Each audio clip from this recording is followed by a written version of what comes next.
Sir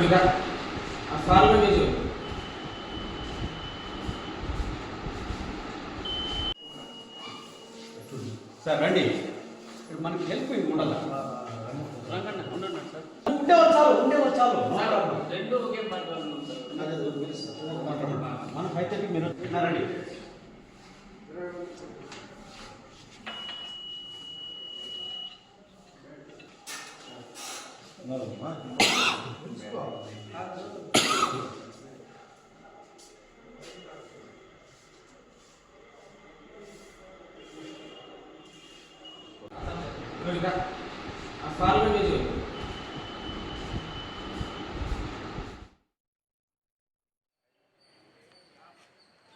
మొత్తం ఉమ్మడి విశాఖ జిల్లా వ్యాప్తంగా అయితే పోలింగ్ సరళి సంబంధించి మాక్ పోలింగ్ అయితే జరిగినటువంటి పరిస్థితి అయితే కనిపిస్తుంది. ఉదయం 5:30 నుంచి ఈ మాక్ పోలింగ్ అయితే నిర్వహణ జరుగుతుంది. ఏజెంట్లు వచ్చిన తర్వాత వెంటనే మాక్ పోలింగ్ నిర్వహించి పూర్తి స్థాయిలో పోలింగ్ నిర్వహణ కోసం ఎన్నికల సిబ్బంది అయితే ఏర్పాటు చేసినటువంటిది అయితే మనం చూడవచ్చు. ప్రస్తుతము ఎస్ఎఫ్ఎస్ స్కూలు ముఖ్యంగా విశాఖ నార్త్ నియోజకవర్గానికి సంబంధించి ఎస్ఎఫ్ఎస్ స్కూల్ దగ్గర ప్రస్తుతం మనమైతే ఉన్నటువంటి పరిస్థితి ఉంది.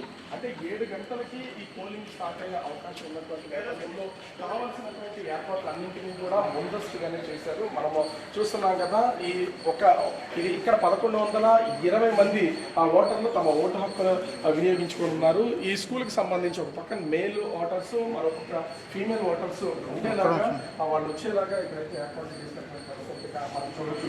ముఖ్యంగా చూస్తే ఇక్కడ విజువల్స్కి సంబంధించి కూడా అంటే ఓటర్లకు సంబంధించినటువంటి అభ్యర్థులు ఎవరైతే ఉన్నారో అభ్యర్థులకు సంబంధించినటువంటి పూర్తిగా డిస్ప్లే చేసినటువంటిది మనమైతే చూడొచ్చు.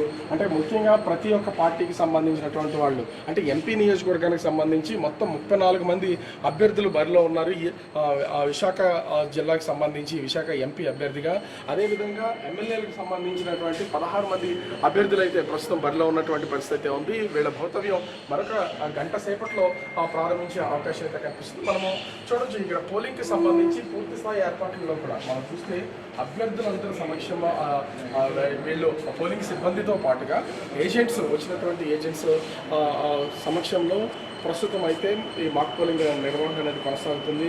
పూర్తి స్థాయిలో మాక్ పోలింగ్ నిర్వహించిన తర్వాత అంతా ఓకే అనుకుని చెప్పిన తర్వాత దీన్నైతే సీల్ చేస్తారు. ఈవీఎంస్ని సీల్ చేసి 7 గంటల నుంచి ఓటు వేయడానికి అయితే రెడీ చేస్తున్నటువంటి పరిస్థితి ఉంది. ఇప్పటికే జిల్లా కలెక్టర్ తెలియజేసినటువంటి కొంత ఎండగా ఉండే పరిస్థితులు అయితే ఉన్నాయి.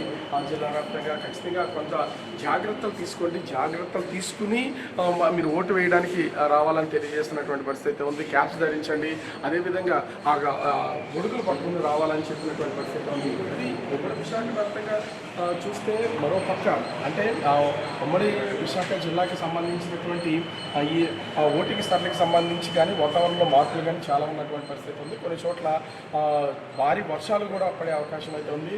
వీటిని జాగ్రత్తలు తీసుకుని అన్ని చోట్ల పోలింగ్కి సంబంధించినటువంటి ఎక్కడ ఇబ్బంది కలగకుండా ఉండేలాగా జాగ్రత్తలు తీసుకోమని అధికారులు తెలియజేస్తున్నటువంటి మనం చూడొచ్చు. మొత్తం అటు విశాఖ జిల్లాకి సంబంధించి అయితే దాదాపుగా 20,12,367 మంది ఓటర్లు తమ ఓటు హక్కును వినియోగించుకొని ఉన్నారు. అదేవిధంగా ఉమ్మడి జిల్లా వ్యాప్తంగా దాదాపుగా అంటే అటు శ్రీకాకుళం, విజయనగరం, విశాఖపట్నం, తూర్పుగోదావరి జిల్లాకు సంబంధించి అరకు పార్లమెంటు నియోజకవర్గం 4 జిల్లాల పరిధిలో వ్యాపించింది. ఈ 4 జిల్లాలు అదేవిధంగా అనకాపల్లి జిల్లా ఈ మొత్తము 3 ఎంపీ కాన్స్టిట్యున్సీలో 50 లక్షల మంది ఓటర్లు తమ ఓటు హక్కు వినియోగించుకొని ఉన్నారు. దీనికి సంబంధించి అయితే ఇప్పటికే పూర్తి స్థాయిలో అధికార